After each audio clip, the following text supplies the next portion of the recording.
Before I go into talking about the Third Reich, again, I want to talk about the tactics that Hitler is going to use, and he's going to use the same methods that Mussolini did.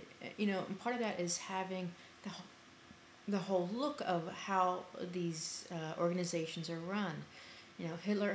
Mussolini had his black shirts. Hitler had his brown shirts. Mussolini had his Roman salute.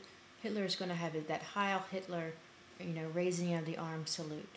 They're going to march, in grand ways. The German soldiers are not going to walk in the goose step, but their legs rise high like the old Prussian soldiers did. They have mass rallies, flag waving. They have a symbol. Their symbol is the swastika. They have this mythology created around all these ideas. It's overly simplified worldviews that is easily digestible to the average person. Hitler is going to play off on the idea of the shame of Germany's defeat, and he's going to blame all the problems on the Weimar government. He's going to call it the stab in the back. They were stabbed in the back at the Treaty of Versailles. He's going to blame all the trouble in Germany on the Treaty of Versailles. And he's going to have this virulent form of anti-Semitism.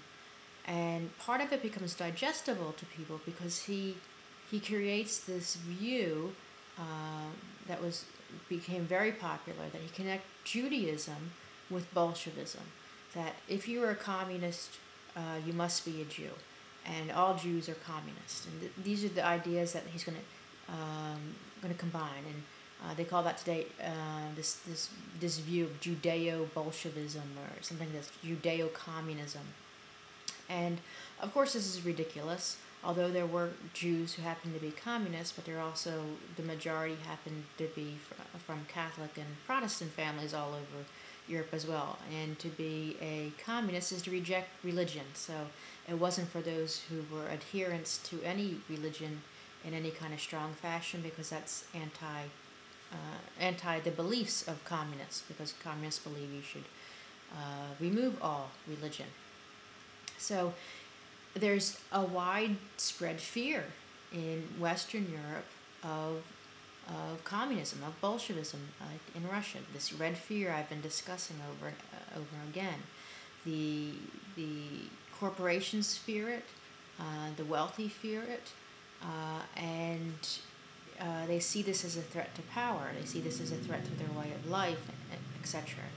So when he's speaking out against Bolshevism, to throw in Jews into the mix doesn't seem in that way that reactionary, that far right wing for a lot of people, because there were a lot of people who were scared of Bolshevism. And who's the Bolsheviks? Well, they're going to try, this is like a mystery in looking into a crowd. Who's the communist?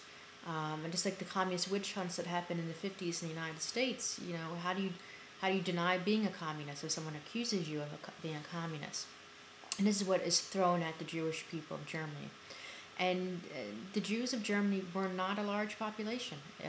They were generally fully assimilated into German life, were proud German citizens, called themselves probably German first before they called themselves Jewish.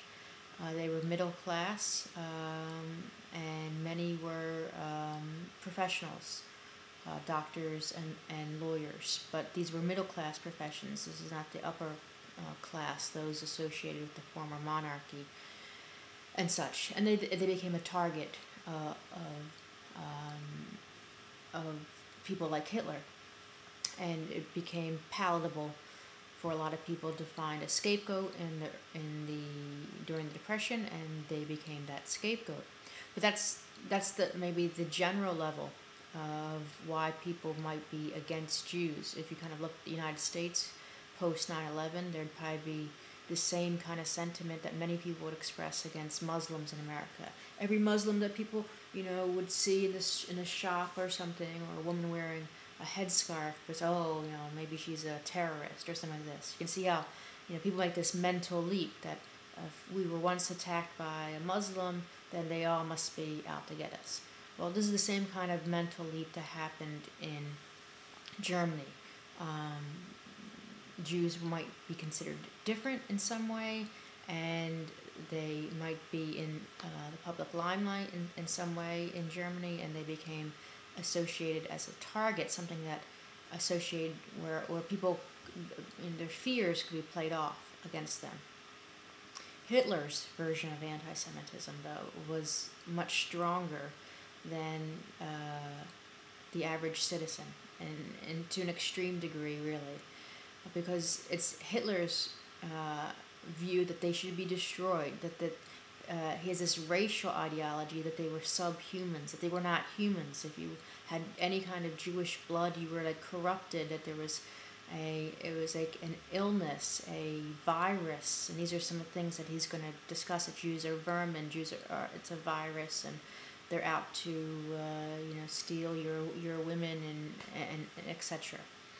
And this pathological, and meaning in a mental illness way, a pathological hatred of Jews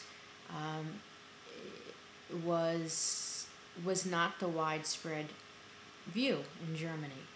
But he's going to rise to power, and he's going to have the power to execute those views. And the person who's later going to be put in charge of all of this is going to be a man named Heinrich Himmler. And Himmler was this ideal Aryan of this superior race that Hitler envisioned.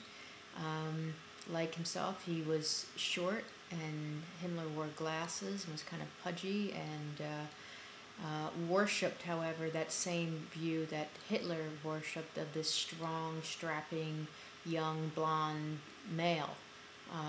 And between these two and the success of the war in the early years is going to allow them to take this pathological hatred to levels that are unseen in human history. And even though genocide has been repeated in history at different times, the world has never seen anything like this. And we'll talk a little bit about this, but maybe you'll take my Holocaust course in the future to find out some more. But this is something that is not shared by Mussolini either, and that's a difference we need to make here, that this is something that was part of Hitler's idea of fascism, his view of totalitarianism, and much of it is based on this anti-democracy, anti-communism, anti-Bolshevism, anti-Judeo-communism, anti-Jew, and his vision is for Germany to expand to the east, that this is their rightful place, and racial ideology we'll discuss a little bit more, but it's a key factor in understanding his views.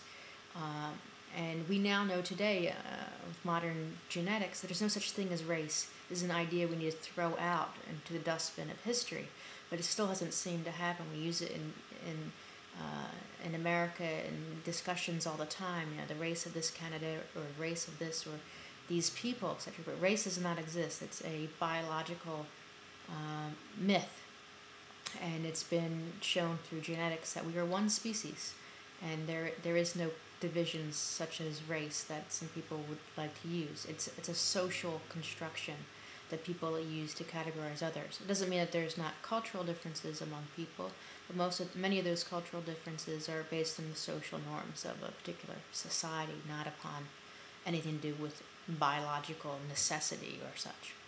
But race as a science is widely held, and he's going to have his own version of this, and he's going to use it to justify the killing of millions of people. And we'll save the rest of the story for this Second World War chapter, and we'll talk about Hitler's Third Reich as it leads to the war in the next chapter.